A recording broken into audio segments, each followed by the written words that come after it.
আসসালামু আলাইকুম। আহ, আজকে একটা গুরুত্বপূর্ণ বিষয় নিয়ে কথা বলবো আসলে। যেই সমস্যা আসলে আমিও পড়ি বা পড়তাম, এখন মোটামুটি আমি আহ, বিষয়টা জানার পরে আমি একটু উপকৃত হয়েছি, এই জন্য চিন্তা করলাম আমি সকলকে বিষয়টা জানাই। সেটা হলো আমরা সবাই স্মার্টফোন ইউজ করি এবং সেখানে দেখা যায় আমাদের ব্যাটারির যে চার্জিং সমস্যা অথবা ব্যাটারির চার্জ থাকে না, মোবাইল ওভারহিট হয়ে যায় এবং ব্যাটারি নষ্ট হয়ে যায় দ্রুত। এটার আসলে মেজর দুই তিনটা কারণ আছে।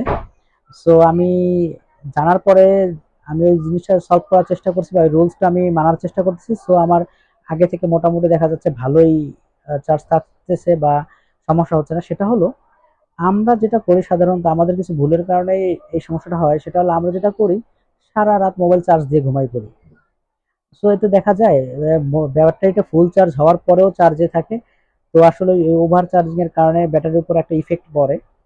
তো আমাদের একটা কাজ করা উচিত, সেটা হলো সচরাচর আমরা 80-90% উপরে 100% চার্জ কখনোই দেওয়া উচিত না এবং 30% বা 25%-এর নিচে চার্জ নামানো উচিত না।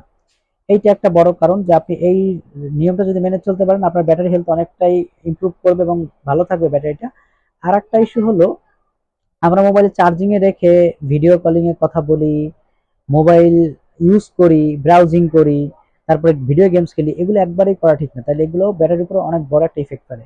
তো যদি আহ, বিষয়গুলো আপনাদের ভালো লেগে থাকে অবশ্যই মেনে চলবেন এবং সকলকে বিষয়টা সম্পর্কে ওরিয়েন্ট করবেন। Thank you. আল্লাহ হাফেজ। আসসালামু আলাইকুম।